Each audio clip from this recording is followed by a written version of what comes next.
that you could bring in. The problem we've got now is who would want to take her, which is crazy to say that. Yeah. Do you know what I mean? It's you've got one of the biggest clubs in the world, and you've probably got man just sitting there thinking, not now, because a manager would never put a player up to go first or second if the player didn't want to take a penalty. So I think he clearly didn't want to take a penalty. So that'll definitely be on the player. It's strange to have a striker who doesn't want to take penalties. Is crazy, and maybe that shows you a bit of, and I hope not, but a bit of his character, and I don't know, but if you're a forward, you should be wanting to take that penalty. We'll get back to Wazza in just a quick second, but remember, if you like this video, please like, share and subscribe. And don't forget to click on the notification button so that you know when the next Big D video hits. And as ever, if there's something on your mind, if something is bubbling up inside of you that you need to express, please express it in the comments. The Big D reads all of the comments, and he's always interested in what is on your mind. Anyway, in this clip, this is from Wayne Rooney's podcast on the BBC, that bastion of moral virtue. The British Broadcasting Corporation. But yeah, I mean, I'm not going to blame Wazza. I like Wazza. I'm always interested in what he's got to say. And in this one, he is tearing Man United to pieces after that horrific result against Grimsby. And he's talking about, is Ruben Amorim going to leave Man United? He criticises Sesko as well, and just the general overall sort of feeling around the club. But stick around for after the clip, because the Big D is going to be giving his thoughts on what Wayne had to say. Here he is. It was difficult to watch, I think. I did feel there was a lot of positives in the Arsenal game, first game of the season, and then Fulham was a disappointment in the performance, and then to go to Grimsby and lose in the cup with a lot of the starting 11 involved in the game, the best players involved in the game. Just the way they lost, it was disheartening. There's something not right. I think that's clear. I think the manager said that after the game, and I think that's clear for everyone to see that there's something not right there. No, I'm surprised Wayne's just not like completely just going all in on Everton now. Like that's it. Like just cutting ties with a club. Like because honestly, I wouldn't blame anybody.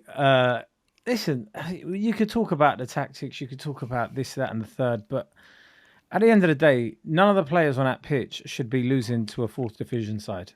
Like you should be going out there 11 men. If you paid £70 million for a striker, you shouldn't be having to tell him like how to score a goal against Grimsby. Like, and this is, I don't know, anybody that's in the Premier League should be beating lower league opposition like that. Yeah, okay, that can happen. No, it can happen. We lost to Crawley years back in the cup, and but the difference is, everyone looking at that game, they know it's a one-off. Yes. So the issue now is we're seeing very similar performances, similar results. And it's getting to, even though it's only 3 games into the season, it's getting to a point now where you're like, what is going on? That's the biggest concern. The biggest concern is the manager saying that his words after the game were damning on the players, and obviously being in a position where I've been in that dressing room, if your manager comes out with them words, there's something broken. I think what we forget, he's 40. He's a young manager. And Manchester United is so different to where he's been before, and you come in, there's the media team, the commercial team, the fans, the media. It's completely different, and there's a pressure with Manchester United which he will never have felt before. And when you're not winning games, that can start to get here, and it looks like yesterday was a breaking point for him. But do you think there was any truth in the things he was saying about the players? Because I was looking at some of the players, like Sesko, star striker, you bought him in for £70 million, and then he's taking a penalty like 10th. Yeah, that's crazy.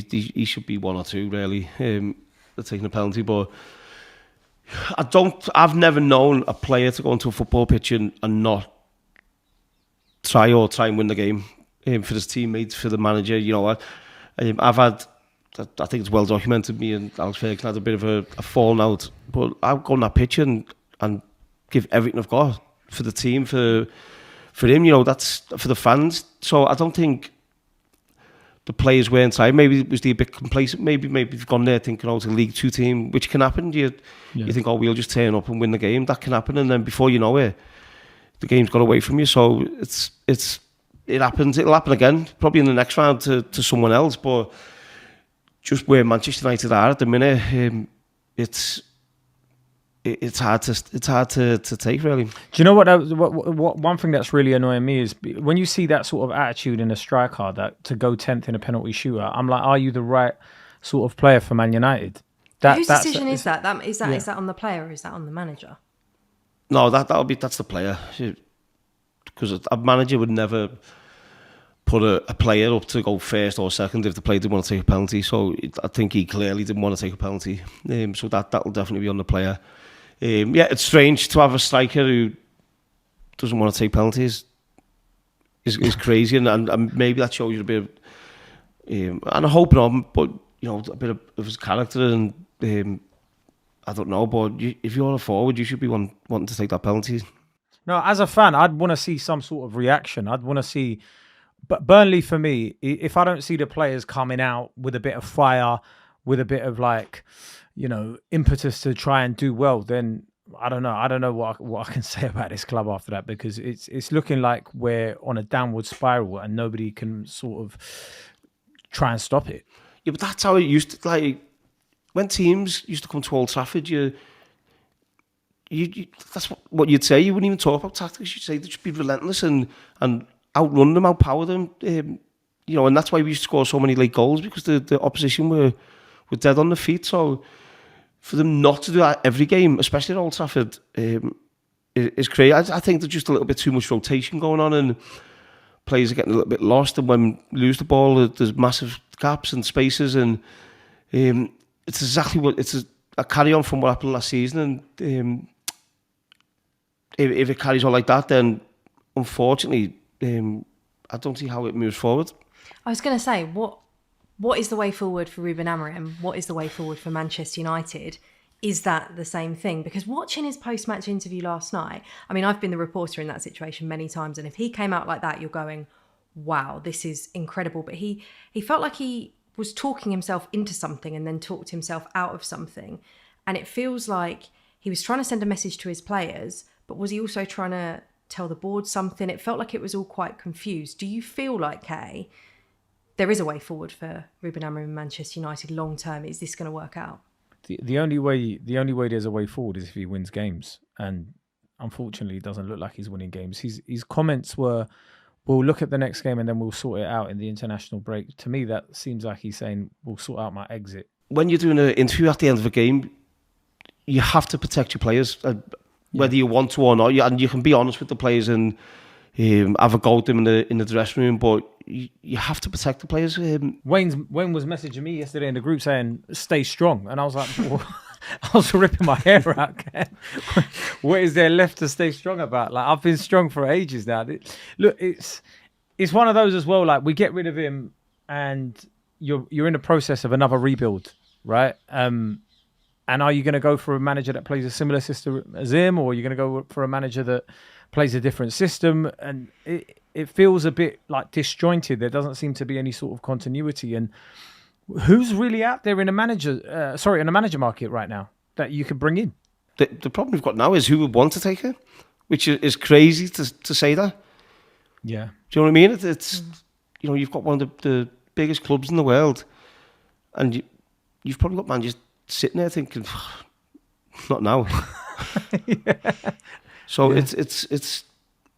It's how quick it's changed, and listen, I'm there a lot at the club with obviously with my boys, and want the club to succeed and be successful, and I think it will get back, and no doubt about that. It's too big a club not to, but when you're in it in this moment, it is very difficult to watch. I mean, the thing is, what's happening right now is the perfect example of what I've been seeing ever since I've been doing this YouTube channel. And that is, anything that happens to Man United good, bad, or ugly. And make no mistake, the last result that we had, that was ugly. But every single thing that happens to Man United just gets magnified under the dreaded Man United microscope. Okay? Now, look, it was a crap result the other night in the League Cup. It was, fair enough. But the whole team wasn't crap. It was just the goalkeeper that was crap. And if we'd had a solid goalkeeper in those nets, that game, if it was David De Gea, he'd have saved both of those goals and we'd have won comfortably 2-0, potentially, anyway. So it was just down to two glaring errors by one individual. And I don't mean to throw Andre under the bus, but I don't like what's going on at the moment with United because it's just pile on, pile on, pile on, pile on. And, you know, Ruben Amorim didn't necessarily help himself with his kind of emotional outburst at the end of the game. But I feel his frustration. But I do agree with what Wayne said there when he said he thinks there's maybe a little bit too much rotation. I agree. I think he needs to pick his team and just stick with it so they can all get used to each other and they can all crack on and, you know, start winning some games. And also, as I've said in other videos, play your best attacking players in their proper positions. Like Bruno Fernandes in, you know, one of the number 10 positions. Get Kobbie Mainoo playing as well, so then he'll stop whinging about wanting a loan. And then maybe we'll get a little bit of momentum going, and that, you know, that can compound, and we can win some games, and we can get some points, and we can climb up the table and get some goodwill back in the stands, because the Man United fans deserve a good team, because we've been patient for so long now. It's been what? 12 years? 13 years? When did Fergie leave? 13? So it's been 12 years. The Big D had to think for a second there. He nearly got his calculator out. But yeah, I mean, personally, generally speaking, I haven't been too downhearted with what's been going on with Man United in terms of the performance overall. It just needs a couple of little tweaks here or there. Firstly, change the goalkeeper. That's number one. Secondly, get Bruno up front and get Kobbie Mainoo playing, or put Mason Mount in at the number 8 position, shall I say. And then maybe there's a little bit more balance there, and then they can kick on. Cunha's looked good, and Bumo hasn't looked too bad as well. You know, and it still is early doors, but, you know, and then, you know, gradually ease Sesko in. I don't necessarily blame Sesko for not wanting to take a penalty, but maybe he was told not to take a penalty. Because it's very clear that Ruben Amorim is trying to protect him and ease him in. Very, very clear. And he certainly doesn't want to sort of throw him to the wolves or anything like that. So there's no reason why Ruben Amorim didn't tell him to just sit that one out. But unfortunately, because of the fact that the penalties went as far as they did, or as long as they did, then he had to take one in the end. But, yeah, I mean, it's not the end yet. However, he needs a result at the weekend. And to be fair, he needs a convincing result. Not a 1-0, not a 2-1. He needs to be like 3-0 or 4-1 or something like that. And we need to play well and all. But Ruben Amorim, I think he's overthinking it. You can tell he's overthinking it because he's there with his little Subbutios, his little magnets on his little pitches. He doesn't need to be doing that. He needs to trust his players. And he needs to trust them in their proper positions and just do the things that I've suggested. That's all he needs to do. Good grief. Let's get some positivity going around here for once. Oh, hey. But yeah, my starting 11 would be, well, at the moment, it's Bayinda because he's the best of the bunch. In fact, do you know what? I'd stick Tom Eaton in at this point because even Bayinda was crap against Arsenal.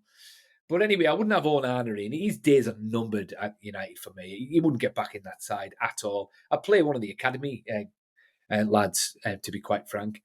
The back three is fine. So, like, whether it's Luke Shaw, De Ligt, and Yoro, that's fine by me. Diallo,